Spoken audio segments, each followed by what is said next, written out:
পানি বন্যা শুরু হয়ে গেল, বাঁচার উপায় নাই। স্বামী আর স্ত্রী সন্তান দুইটা দুইজনে আঞ্জা করে কোলের মধ্যে ধরে রাখলো। পানি বাড়তেছে, ঘরে থাকা যাবে না, বের হয়ে দেখি কোথাও যাওয়া যায় না। পানি বাড়তেছে বাড়তেছে বাড়তেছে, বাড়তে বাড়তে সিনা বরাবর হয়ে গেল। এক পর্যায়ে যখন দেখে মা সন্তানটা কোলের মধ্যে আটকায় ধরিয়া, মাটিতে দাঁড়ানো যায় না, হাবুডুবু খায়, পানিতে নড়াচড়া করে। মা ডাক দিয়ে কয়, স্বামী এই সন্তান আমি রাখতে পারবো না, আমি নিজেই বাঁচতে পারি না, তুমি নাও। সন্তানটাকে ধাক্কা দিয়া বাবার কাছে ঠেলে দেয়। মা নিজে বাঁচার জন্য সন্তানকে ছেড়ে অন্যত্র দৌড়াচ্ছে বাঁচার জন্য।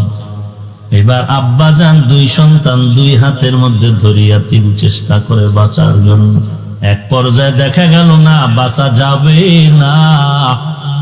এবার সন্তান দুইটাকে ফালাইয়া নিজে বাঁচার সিদ্ধান্ত নিয়ে সন্তানরে বল, এরে সন্তান আমাকে ছেড়ে দাও, আমি আর তোদের ধরে রাখতে পারবো না। সন্তানরা বাবার দুই সন্তান গলা জড়ায় কান্না করে, আব্বু মরে যাব, আমাদের ছেড়ে দিও না রে বাবা। যখন পানি বাড়তে বাড়তে বাবা আর বাঁচতে পারবে না বলে সন্তানকে ছাড়াইয়া দেওয়ার জন্য ধাক্কা দেয়। সন্তান এমন ভাবে বাবার গলা জড়ায় ধরছে, ছাড়াতে আর পারে না। এমন অবস্থায় বাবায় নিরুপায় হইয়া সন্তানের হাতের মধ্যে এমন জোরে কামড় দিয়েছে, রক্ত বের হয়েছে। এমন জোরে কামড় দিল, সন্তান মা মা করে চিল্লায় আর ডানে বামে তাকায়। বাবা একটা সন্তানরে কোন রকম কামড় দেওয়াতে সন্তানের গোশত উঠায় নিল, পড়ে গেল। একটা সন্তান বাকি, ছোট বাচ্চাটারে বাবায় যখন তেলতে চায় কান্না করে, আব্বু আমার ভাইয়াকে ফালায় দিয়েছো, আমাকে ফালায় দিও না, আমি মরে যাব, আমি মরে যাব, আমাকে ফেলে দিও না রে বাবা। শেষ পর্যন্ত বাবা নিজেকে বাঁচানোর জন্য এই সন্তানটারে জোরে ধাক্কা দিয়ে ফালায় দিয়েছে। বাবা নিচে বাঁচার জন্য, নিজেই বাঁচার জন্য সন্তানকে ফালায় দিল। এইরকম তুফান চললো একদিন, দুদিন, 3 দিন পর্যন্ত। এই তুফানের পরে পানি বন্যা যখন কমে গেল, কারো বাড়ির চিহ্ন নাই, ঘরের চিহ্ন নাই। এক এলাকার মানুষ আর এক এলাকা মানুষ দেখার জন্য যখন যায়, গিয়া দেখে একটা চেটিয়াল ময়দান, ধানের ক্ষেতের মধ্যে বাচ্চা পড়ে আছে। ওই সেই শিশু বাচ্চাটা পড়ে আছে। বাচ্চাটারে যখন উঠাইয়া দেখে, কানের ভেতরে কাদা, নাকের মধ্যে কাদা, মুখের ভেতরে কাদা। সবাই উঠাইয়া যখন কানের কাদা, নাকের কাদা, মুখের কাদা গুলো সাফ করতেছে, এক পর্যায়ে দেখে যখন মুখটা পরিষ্কার হয়ে গেল, তখন ওয়া ওয়া কয় বাচ্চা চিল্লানো শুরু করল। এরে নবীর উম্মতের দল, এই জমিনের মধ্যে স্বার্থ ছাড়া কেউ নাই রে বাবা।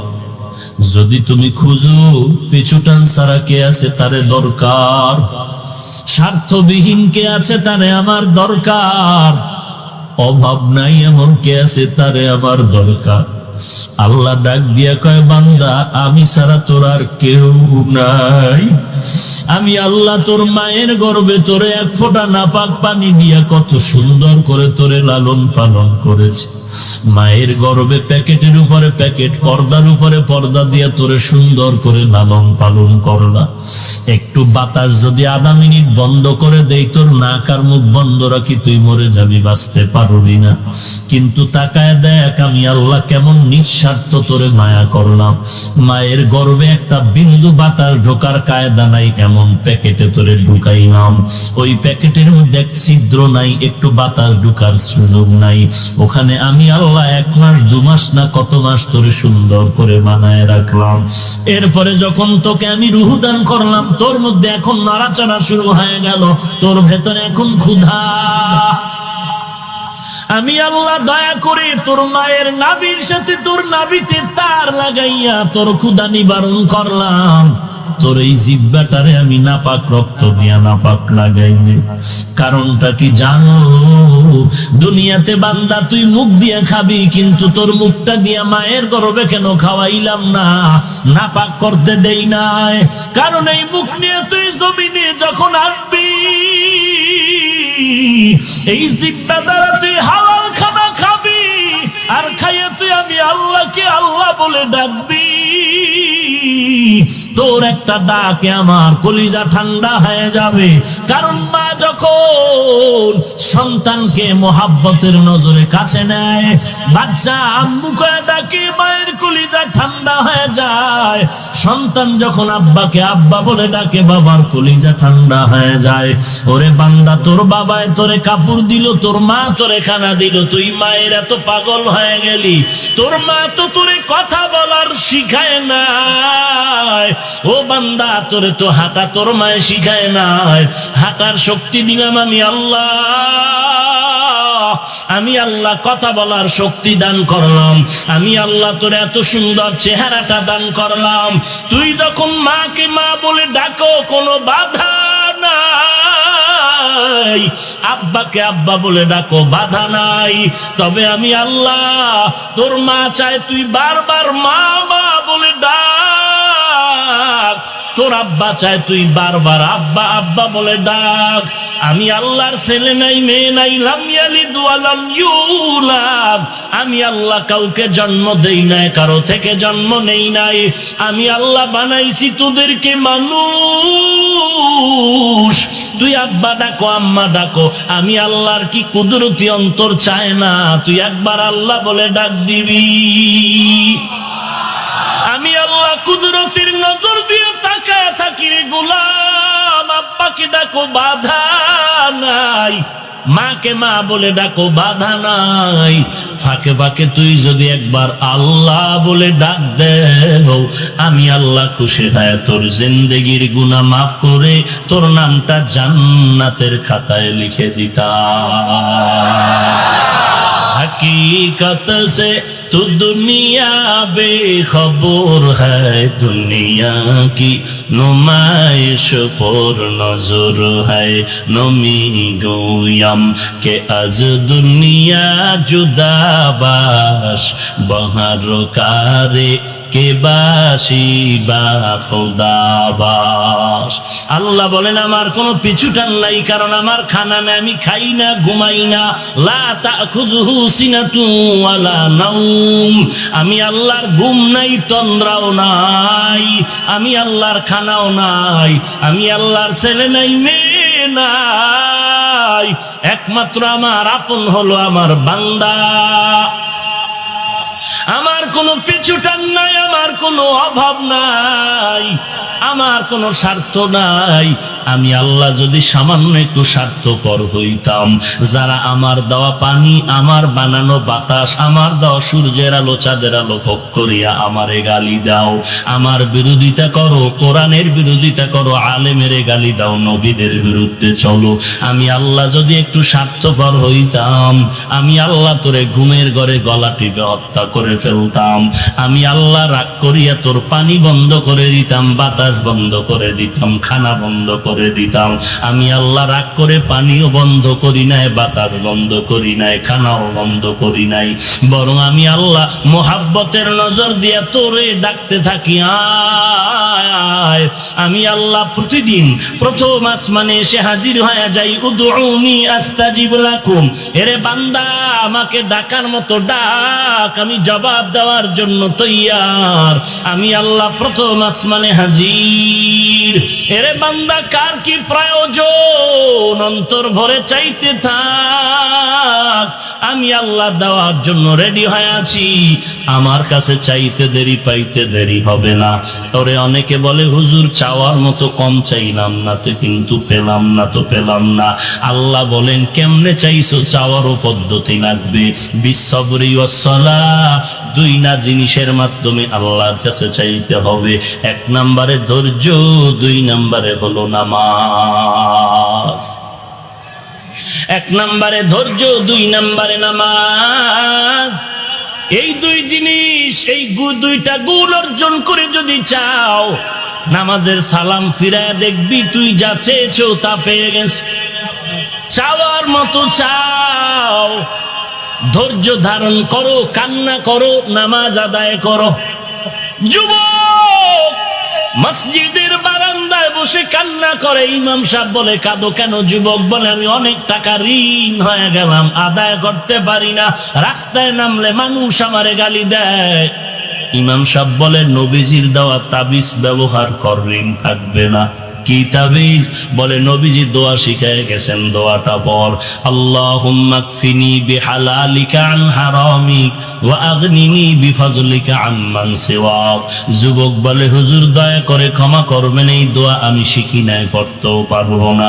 ইমাম সাহেব বলে তো আরো ছোট্ট আকারে একটা তাবিজ আছে নবীর শিখানো, পর ইস্তেগফারের আমল, আস্তাগফিরুল্লাহাল আযীম, আস্তাগফিরুল্লাহাল আযীম, আস্তাগফিরুল্লাহাল আযীম।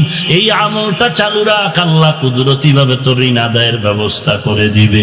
আর নগদ একটা পরামর্শ নেও, তোমার এখান থেকে বহুদূর একটা জঙ্গলের কিনারায় বড় লোকের বাড়ি আছে, ওই বাড়িতে গিয়া বড় লোকের কাছে যদি হাত বিছাইতে পারো, অল্প যদি দেয় তুমি অনেক কিছু পেয়ে যাবা, তোমার ঋণ আদায় হবে, সংসারও চলার রাস্তা হবে। যুবক ইমামের কথা শুনিয়া কদম দিয়া কষ্ট করে করে করে করে জঙ্গল পেরিয়ে ওই বড় লোকের বাড়ি হাজির। বাড়িতে যাওয়ার পর সকালবেলা গিয়ে যখন হাজির হয়ে গেল, শুনে বাড়ির মধ্যে কান্নার আওয়াজ, সবে মাত্র ওই বড় লোক দুনিয়া থেকে বিদায় হয়ে গেছে। যুবকের মনটা খারাপ হয়ে গেল, কপাল আমার খারাপ, ইমামের পরামর্শ নিয়ে এত কষ্ট করে আসলাম। যুবক কান্না, আমার কপাল এত খারাপ, ক্লান্ত হয়ে গেল, দীর্ঘ পথ সফর করে আসাতে ক্লান্ত হয়ে মাটিতে ঘুমায় পড়লো। ঘুমের মধ্যে স্বপ্ন দেখতেছে, রে যুবক তুই যেই বাড়িতে আসো, ওই ছোট্ট ঘরের মধ্যে যে মাটির উপরে বিছানা লাগায় ঘুমাও, ওই পালিশের নিচে মাটি খনন করে দেখবি ওখানে স্বর্ণ পড়ে আছে, স্বর্ণ। ওই স্বর্ণ উঠাইয়া ঋণ আদায় কর, বাকিটা দিয়া জীবনটা চালাও। যুবক স্বপ্ন দেখে উঠার পরে চিন্তায় পড়ে গেল, কি দেখলাম, এই স্বপ্নটা যদি বাড়ি বসে দেখতাম, এখানে আমার কষ্ট করে আসা লাগতো না। আল্লাহ জানায় দেয়, এক হাতে যেমন তালি বাজে না, বিনা বাতাসে নদীর পানি নড়ে না, বাচ্চা না কানলে মা যেমন দুগ্ধ দেয় না, বান্দা চেষ্টা না করলেও বন্ধ দরওয়াজার তালা খুলে না। हर गोरी देने के तू तैयार है, जो न मांगे उससे तू बेजार है, गर तवक्कुल मी कुनी हर सुबह शाम, मेरा सानाद रिज़्क़े तू अज़ला मकाम। एरे नबीर उम्मतेर दाल, আল্লাহ বলেন আমার কাছে চাইতে দেরি পাইতে দেরি নাই, তবে দুইটা জিনিসের মাধ্যমে চাইতে হবে, বিসসবরি ওয়াস সালাহ। এক নম্বরে ধৈর্য, দুই নম্বরে হলো নামাজ। ধৈর্য আর নামাজের মাধ্যমে চাও, আল্লাহ তাআলা দরজা খুলতে দেরি করবে না রে গোলাম। ধৈর্যের সাথে চাইবা, আল্লাহ দরজা খুলে দিবেন। ওরে আল্লাহর গোলাম, সফরে রওনা হয়ে গেল বান্দা, মক্কায় হজে গেল। হজে যাওয়ার পরে বান্দা যুবক মানুষ এমন গরিব অবস্থা হয়ে গেল, দুর্ভিক্ষ চলে মক্কার জমিনে, খানা নাই, পানি নাই, এত কষ্টের জীবন ওই মক্কার জিন্দেগি। আল্লাহর বান্দা যুবক, খানা নাই, যা টাকা নিয়েছিল তাও শেষ হয়ে গেল, এখনো সফর শেষ হয় নাই। ওরে নবীর উম্মতের দল, বান্দা হোটেল থেকে ঘর থেকে বাইতুল্লাহ রওনা, দুর্ভিক্ষ চলতেছে, হঠাৎ রাস্তায় হাঁটতে গিয়ে দেখে একটা স্বর্ণের হার মক্কার কিনারায় রাস্তায় পড়ে আছে। আল্লাহর বান্দা একদিন দুদিন না, বহুদিন ধরে না খেয়ে আছে, হঠাৎ করে স্বর্ণের হার পাইয়া দিলটা খুশি, কিন্তু ধরে না কার জিনিস, ধরিয়া আবার আমানত রক্ষা করতে না পারলে আমার জাহান্নামে যেতে হবে। যুবক না ধরিয়া সামনে চলে গেল, আবার ব্যাক করলো, আমি যদি পাই আমি যদি আমানত রক্ষা করে জায়গা মতো দিতে পারি ভালো হবে, কিন্তু কোন চোর ডাকাতে পেলে তো নষ্ট করে ফেলবে। যুবক এই চিন্তা করে স্বর্ণের হারটা হাতের মধ্যে নিয়ে নিল।